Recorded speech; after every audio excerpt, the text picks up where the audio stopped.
Hey y'all, Instinct Survival's coming again with another 2-Tip Tuesday. Let me get some of this stuff out of the way, as in, I don't know, bears. Get them going. And yeah, sorry, not talking about axes this time. So let's put that up and off to the side. Get that a little deeper in there. All right, oh yeah, not talking about that either. Here's what we're talking about. A water bottle. Yep, Bill, we've already done water bottles. Shh. And BandAids. So let's talk about these two things individually and how they're going to help us out overall. Yeah, apparently that's still in my way. So one of the things about a water bottle, especially with winter camping, one of the tips you can do is actually warm up the water and put it in your sleeping bag or wool blanket or fill in the blank. Now, the tip about this is that yes, you want the water warm. Now I've seen this over and over and over. Canterbury talks about it, Moore's talks about it, the list goes on and on and on. So I can't give credit to one person. I've seen this over and over.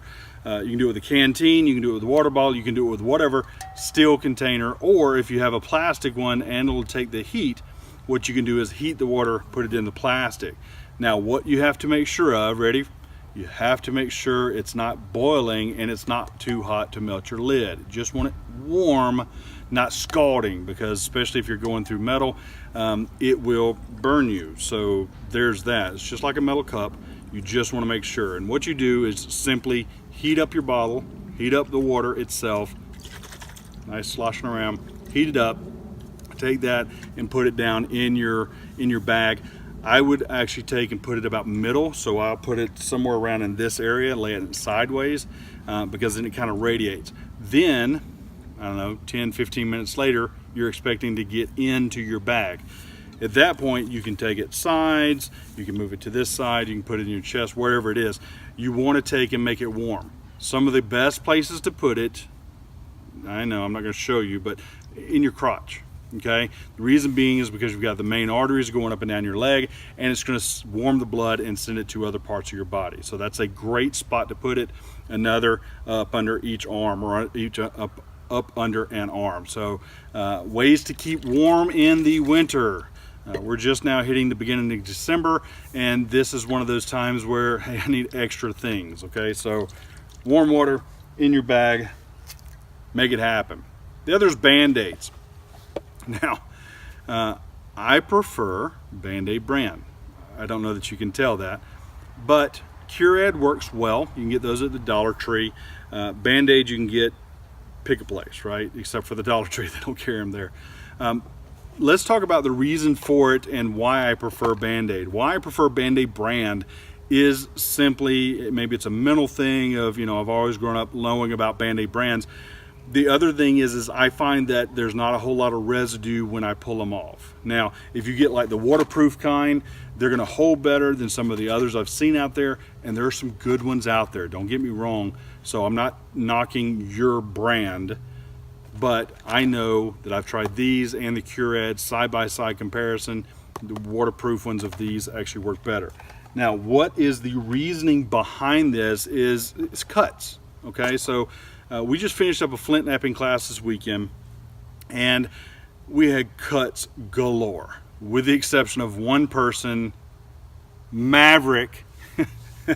He did not get, at Oddball Bushcraft and Survival, he did not get a cut the entire weekend. And yes, he was working, so it's not the matter of him not doing it. It was the fact that he just didn't cut himself, which was great. Hey, good buddy, glad the fact that you know, you didn't have an issue this weekend. However, a lot of other people did.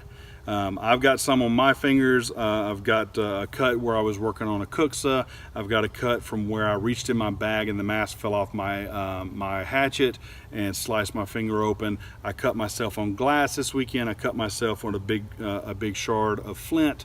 Our instructor, Wayback Wilderness, Justin Cook, waybackwilderness.net, he was creating a spall off of a flint for me, and yeah, it just drove it straight into his hand and just sliced it straight open nice and smooth. So and it was actually his finger, by the way. He was doing well. We got the bleeding to stop, but that was the thing, is Band-Aids for that. The reason being is not a matter of, oh, you're going to cut yourself. And if you're out in the wild and you're worried about bleeding or worried about getting dirt into a cut, that prohibits you from doing the other things. Okay, so when we look at everything you have to do, well, I need to go and make this, or I need to cook dinner, right? I'm bleeding into my food. I'm now bleeding all over my project. Guys, you don't want to do that. So these weigh nothing. This box itself is literally, definitely less than a pound. I don't know how many ounces, but it's light. I mean, it's light. We're talking about no weight whatsoever. No impact to your bag, no impact to you as far as carrying. You can see that I pick up the big ones. In fact, we've got one box left in here.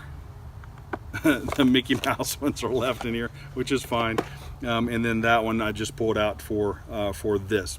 The reason I picked up the big one is you saw the pictures on the front, you can see the pictures on the back, is you want a variety of sizes. You want knuckle Band-Aids, you want waterproof ones, you want big ones, fat ones, you know, all kinds and different sizes of bandages. If you only have to pick one, here's my recommendation. Go to the Walmart. They have a travel size, I think it's 10 Band-Aids. It's in a container like this, about this long. So it's the, we'll go with the number Tough Strips, which one that is, which is 1 inch by 3 1/4 inch. I think that's what that is. It's kind of the standard, if you will. But great, just throw it in your bag, you're good to go.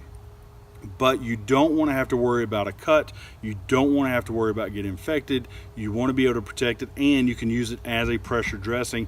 Not to mention, thank you, Mark DeJong from Off Grid Medic, it is sterile. So I've bled it, I've cleaned it, I put that on there. It's a sterile dressing that you've now put on there, so you don't have to worry about getting infected. Okay, so you are now looking at keeping it clean, making sure it stays clean, and not having to worry about it. Again, 2 days, dress it, change it out, whatever, maybe once a day, depending upon if you stop the bleeding or not. First things first, stop the bleeding. Secondly, dress it, clean it, then dress it, of course, and go from there. So that's it, folks. We wanted to talk about the Band-Aids, Band-Aid brand again. I've done the tests on them. I am not a spokesperson for Band-Aid. If you buy Band-Aid brand, I don't care. If you buy Curad, I don't care. If you buy, you know, Joe's adhesive bandages, I don't care. I get nothing from any of them. Water bottle, warm it up, put it in your bag, put it in your wool blanket, put it in your hammock, put it wherever you're going to sleep, put it about chest area just for the warmth. Then once you slide in, once you get in, then move it to where it's a nice warm spot. Now, the caution to that is it's water. It will cool down in the cold. You might need to kick it out after a couple of hours. So, just as a by the way. Hey, so there it is. Thanks for everything you do. Thanks for all your likes, subscribe, support. Anyway, thank you for everything. Until then, use your instincts to survive. Thanks for watching. Goodness gracious, my mouth just cannot function today.